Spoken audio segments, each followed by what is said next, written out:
Olá, torcedor da Nação Tricolor, seja bem-vindo ao canal. Aqui você encontrará últimas notícias do Grêmio, de primeira mão. Você vai ficar por dentro de tudo o que acontece no time do Tricolor Gaúcho. Se inscreva no canal. E o Soares pro Grêmio? Soares é uma grande contratação também. Por que eu considero o Gerson uma contratação melhor do que o Soares? O Soares está em fim de carreira. O Soares voltou para o Nacional, causou um impacto nacionalmente lá no Uruguai. Aliás, por que o Nacional é internacional e o Internacional é nacional? O Nacional Do Uruguai? do Uruguai é um clube internacional. E o Internacional do Brasil é um clube nacional. Me explica essa. Por que Não. Me explica essa. Não entendi. Não, claro que o é. Internacional é nacional? O Internacional não é um clube nacional? E Internacional também, é conhecido fora. Ah, meu Deus O do céu. Nacional é um clube nacional no Uruguai. Isso. E para eles o Internacional é que é internacional. Ai, meu Deus do céu. Ai, Deus do céu. Me botou aqui na roubada, é isso mesmo. Primeiro dia do ano. O Soares chegou ao Nacional no fim de carreira e causou um impacto local no Campeonato Uruguai. Nas Copas sul-americanas não foi tão bem assim. E na Copa do Mundo ele teve uma participação, não vou dizer discreta, porque ele nunca é discreto. Foi titular nas partidas. Mas não foi uma grande participação. Uma participação de final de carreira. Mas acho que... Mas há participações e participações de final de carreira, hein? Dá para causar algum impacto local. Acho que é um jogador que... E tem um outro ponto que a contratação é interessante. É uma contratação que chama atenção.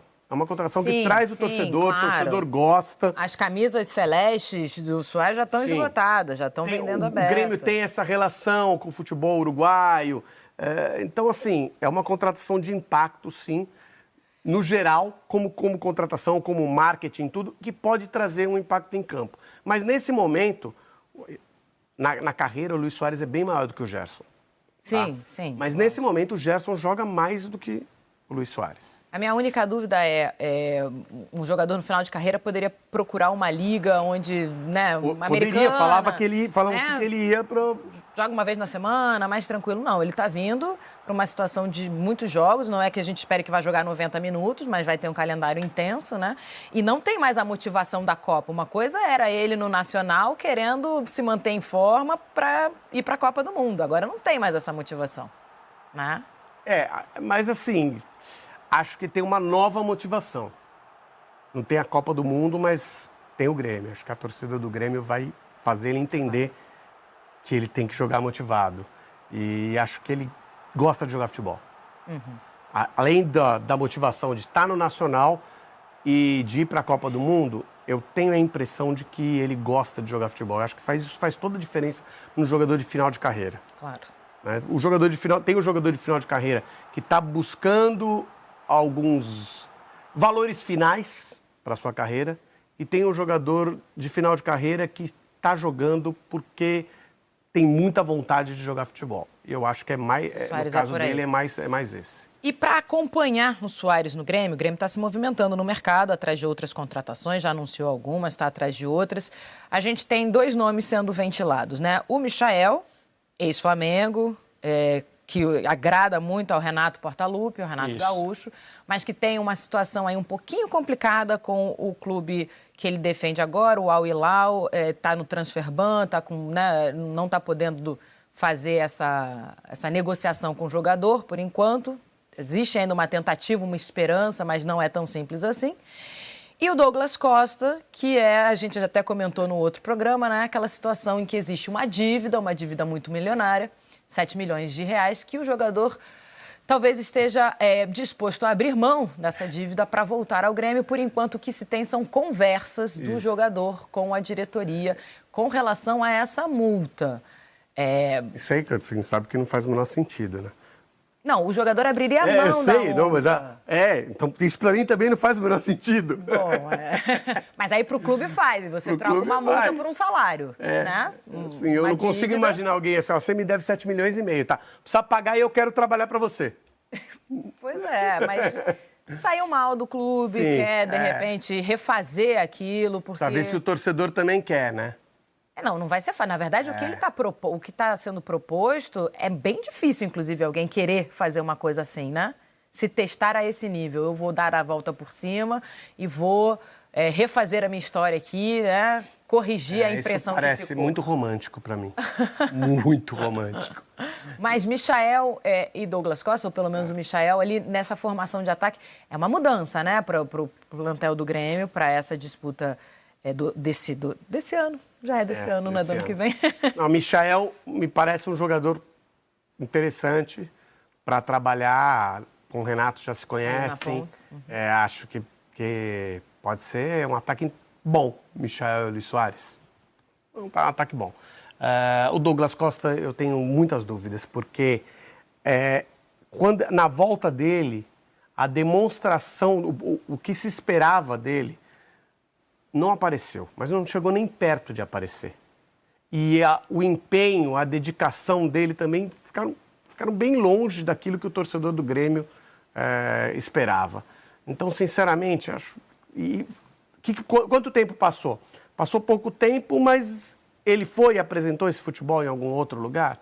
Não, ele foi, se escondeu, não jogou mais em nenhum outro lugar visível que a gente pudesse fazer uma avaliação de como está o futebol dele. Então, para mim fica difícil conseguir falar, olha, o Douglas Costa vai ser aquele jogador que foi para a seleção brasileira, que o torcedor gremista se encantou. Acho bem improvável. Palavras do Renato no Jogo das Estrelas, craque não desaprende. Ele não desaprende, mas pode não ter vontade. Né? Porque faz muita diferença. É aquilo que a gente estava falando agora. Quando o jogador tem muita vontade de jogar, faz toda a diferença. Toda a diferença. O cara acorda todos os dias pensando no futebol. É bem diferente de acordar e falar, eu tenho que ir lá treinar. Mas se a motivação for refazer, né, fazer as pazes com a torcida, eu acho que aí rende. Então, precisa ver o quanto a motivação está no espírito dele, tá? O interesse tá, de jogar futebol mesmo está com ele. Ou se o interesse dele é desenvolver o final de carreira dele, ganhar mais algum dinheiro. Precisa ver exatamente. Por isso que tem que sentar para conversar, olhar no olho e chegar à conclusão. Outras contratações que o Grêmio fez para essa temporada, também nomes estrangeiros, nomes importantes. O argentino Franco Cristaldo, meia de 26 anos. Isso além do Soares que a gente está acompanhando aí, ainda tem outras contratações de estrangeiros. O meia Cristaldo tem 26 anos, estava no Huracan, assinou contrato em definitivo com o Grêmio até dezembro de 2026. Custou 24 milhões de reais para o clube e foi o vice-artilheiro do campeonato argentino no ano passado. Tá? E tem também a contratação do volante Felipe Carvalho, uruguaio, e aí eu vou me permitir chamar de Carvalho, porque eu tenho família uruguaia e é assim que a gente fala.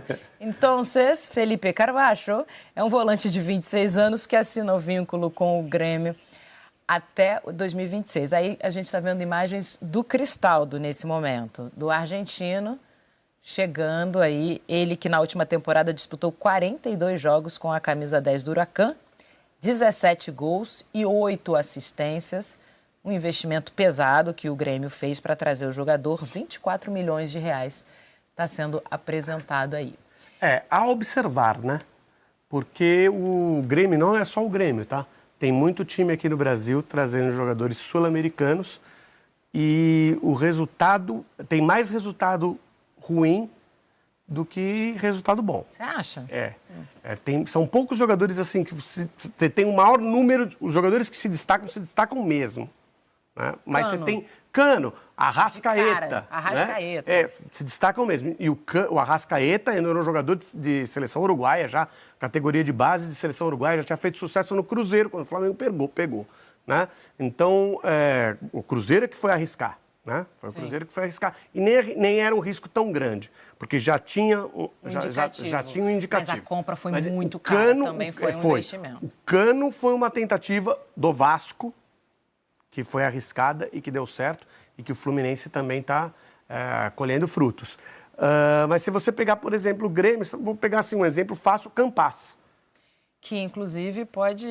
Então, são vários jogadores que... O São Paulo, por exemplo, tem apostado em... Acertou também. Calleri é um acerto. Mas quantos outros você olha no elenco do São Paulo e fala assim, da onde é esse jogador mesmo? Né?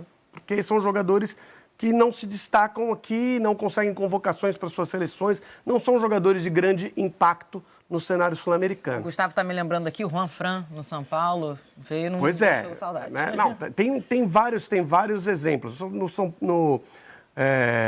São Paulo, o Arboleda é um jogador de seleção. Então, acho que pode ser considerado bom. Mas você vai encontrar em vários times jogadores que chegam e que parecem, às vezes tem uma vantagem que financeiramente compensa. Se você, às vezes, um jogador mediano no cenário internacional, no cenário sul-americano, ele tem um valor de mercado menor do que um jogador mediano brasileiro. Sim. Então, você faz um investimento, você consegue, com menos investimento, tem mais ou menos o mesmo resultado. Mesmo resultado. Então, todos esses jogadores têm que se avaliar e o Grêmio está fazendo mais 2 tentativas, né, internacionais para ver se consegue tirar esse jogador, não necessariamente de exceção, mas que possa contribuir no elenco.